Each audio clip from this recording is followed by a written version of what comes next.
po sa ating lahat. So ngayon po is isa na namang produktong pangkusina ang susubukan natin. So kung ano ito, i-open muna natin.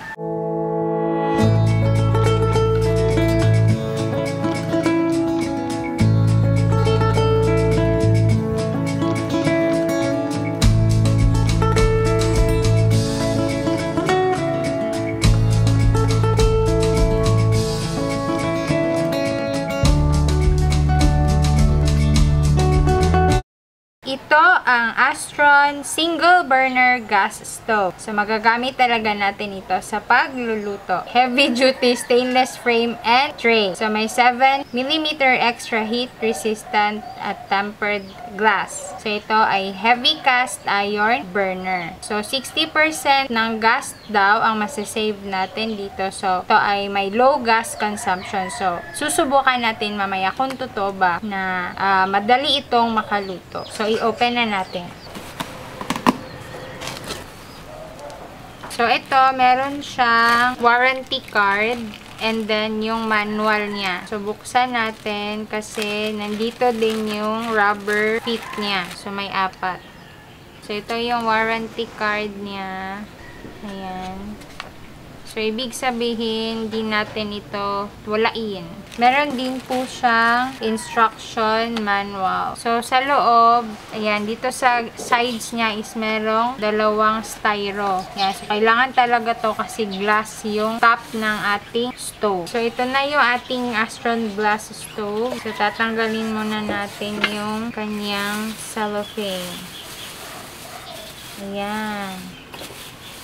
Napaka-elegante niyang tingnan. So, meron din ditong nakalagay na tag. Ayan. Higher standard, stronger body, and faster cooking. So, sa top ng ating glass stove is nandito nakalagay yung sticker. Ayan. Astron, alagang maaasahan mo. So, yung model natin, no? Si Coco Martin. So, ito yung model niya, which is ang Astron GS22. At kung ano yung nakalagay sa box ay yun din yung nakalagay dito sa kanyang top. And then meron din ditong sticker. So to avoid glass breakage, please wait for hot surface to cool down before wiping with wet cloth. Ayan. So, pag natapos na po tayo magluto, ibig sabihin po, isantayin muna natin na mag-cool down, saka natin punasan. So, para po, hindi po ito mag-break yung ating glass. So, punta naman tayo sa parts niya. So, ito po yung automatic gas control knob. So, dito naman po, ito po yung kanyang drip pan. And then, ito naman yung burner niya. So, yung trivet niya is nandito sa ilalim. Ayan. Tanggalin natin. Ito yung trivet niya. So, ito naman yung ilalim ng ating glass stove, no? So, dito, ito po yung outlet niya kung saan mo itatap yung tubo ng ating gas. Yan. So, may 2 po siyang tube dito. Yan. Yung sa burner niya. So, ilagay na natin yung trivet niya. So, before pala natin ilagay yung trivet niya is ilagay muna natin yung kanyang mga paa. So, ito na po. Nalagay na po natin yung 4 niya na paa. Lalagay na natin yung ibang parts niya sa front. So, kapag ikakabit nyo po yung mga paa niya, mas mainam po na lagyan natin ng cloth yung mesa para po hindi po talaga ito mabasag. Kasi mag-exert tayo ng lakas. So, kailangan nyo rin pong gumamit ng screwdriver. Tanggalin nyo rin po ito, yung burner niya. So, bago nyo po ikabit itong mga paa. So, set aside nyo lang po. So, ngayon is ilalagay na natin yung burner at saka yung trivet niya at ikakabit na natin yung hose ng ating gas. So, dito po sa right side is makikita nyo po yung sticker model niya na may barcode and then yung safety warning. So, basahin natin para ito sa kaligtasan nating lahat. If turning the on and off knob 3 to 4 times does not result in your cooker lighting, please leave for at least 2 minutes and then try again. If the flame still does not come on, please refer to a qualified technician for repair. Do not attempt to repair by yourself. Yan, so tandaan nyo po yan. Do not attempt to repair by yourself. if may sira po. So, ilagay na natin yung burner.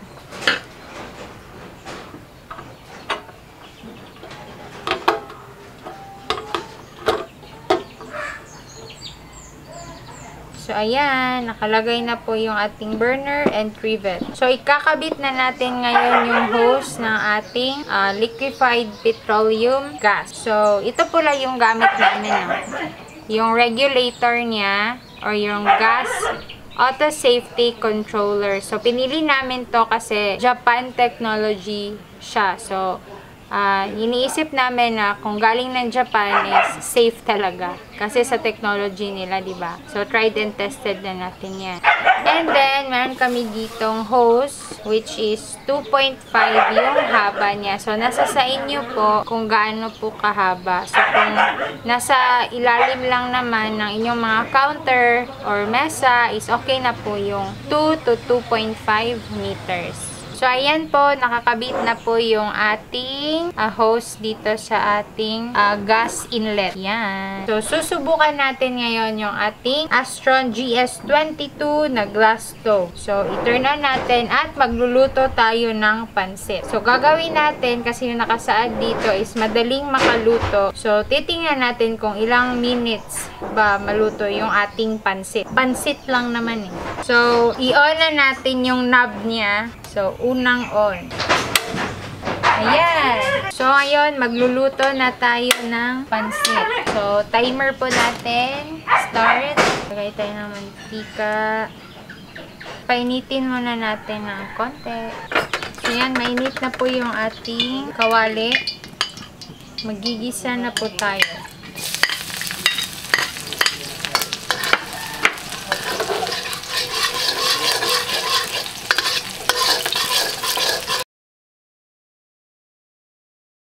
So, nalagay na natin yung ating sibuyas, yung ating karne, at toyo, and then water. So, pakukuluin muna natin to para lumambot yung ating karne. So, lagay na natin yung ating bell pepper, and then salt, and pepper. So, damihan natin yung ating pepper. Brown sugar.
ayan po. So, pagkatapos ng 11 minutes and 7 seconds, luto na po yung ating pansit. Napaka-consistent ng kanyang blue flame. Ayan o, 11 minutes and 7 seconds.